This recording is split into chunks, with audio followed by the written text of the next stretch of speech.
In the field of hydrology, when we asked the atheist that when did we come to know about the water cycle? So he will tell you that Sir Bernard Palissy in 1580 was the first person who described the present water cycle. How does the water evaporate from the ocean? It forms into clouds, moves into the interior, it falls down as rain, and the water cycle is replenished. This water cycle is mentioned in the Quran in great detail 1400 years ago. The Quran mentions too that the water evaporates from the ocean, forms into clouds, the clouds join, then move into the interior, then the water falls down, and the water table is replenished. The Quran speaks about hydrology and the water cycle in great detail in several verses.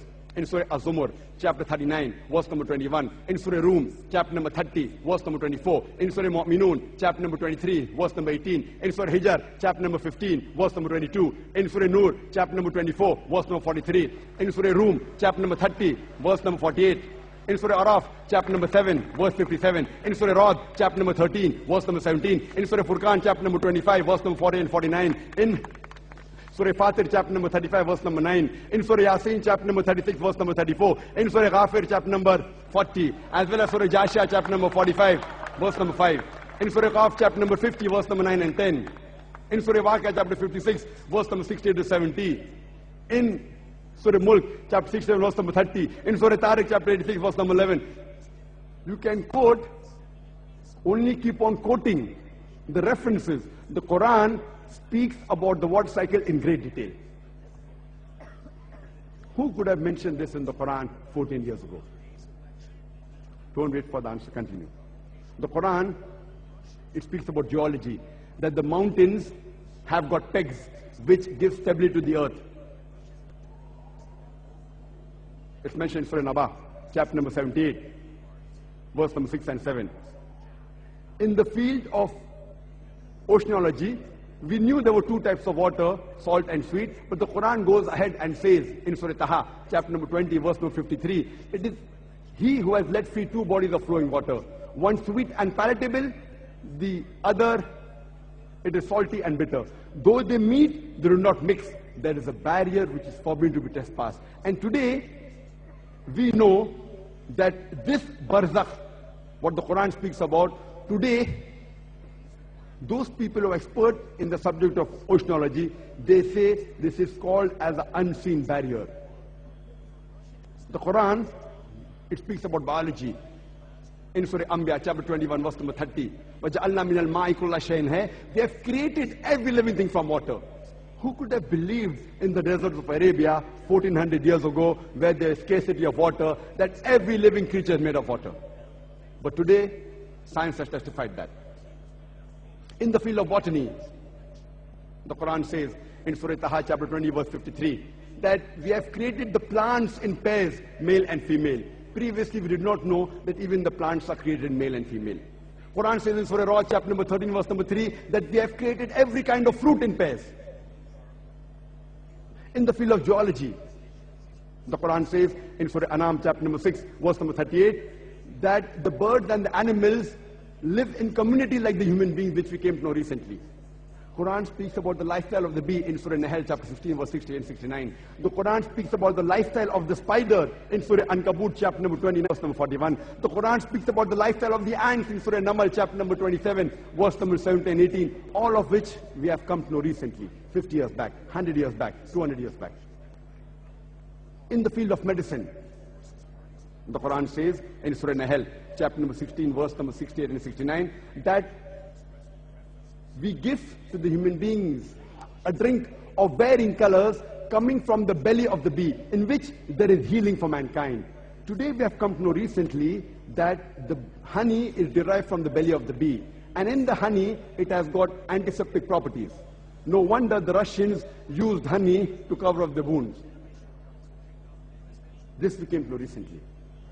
In the field of physiology, the Quran speaks about the blood circulation and the production of milk in a nutshell in Surah Nahl, chapter 16, verse 66. In the field of genetics, the Quran says in Surah Najm, chapter number 53, verse number 45-46, as well as Surah Qiyamah, chapter 75, verse number 37 and 39, that it is the male fluid, the sperm, which is responsible for the sex of the child, which we have come to know recently. The Quran speaks about embryology in great detail. In Surah Alaq, chapter 96, verse number 1, that we have created the human being from alaqa. That's a leech-like substance, something which clings. It's also called as a congealed clot of blood. The Quran speaks about the various embryological stages in great detail, which modern embryology has just discovered recently. In Surah Mu'minun, chapter 23, verse number 12 to 14. I'll just mention a couple of more. Normally, the unbelievers, they object that how can Almighty God, once we have died and we have been buried in the ground, in the dust, how will Almighty God be able to reassemble our bones after our bones have got disintegrated? On the day of judgment, how will be able to reassemble the bones? And Almighty God says in Surah Qiyamah, chapter number 75, verse number 3 and 4, that He can not only reassemble the bones, He can even reassemble the very tips of the finger in perfect order.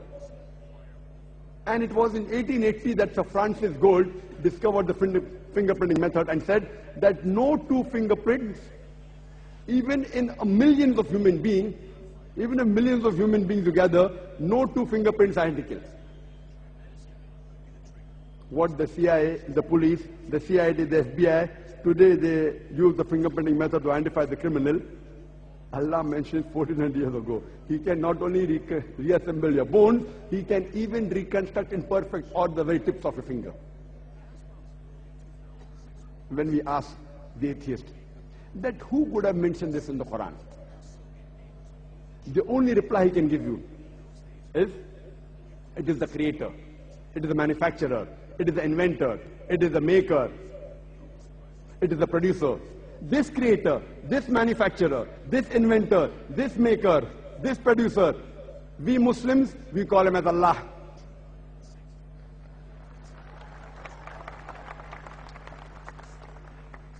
I have tried to summarize my 2 hours lecture of Saturday in only approximately 15 minutes, so that we can have more time for question and session, just for the benefit of the multiple times number of people that are here. According to Albert Einstein, he said that science without religion is lame, and religion without science is blind. Let me remind you, the glorious Quran is not a book of science, S-C-I-E-N-C-E, but it's a book of signs, S-I-G-N-S. It's a book of ayats.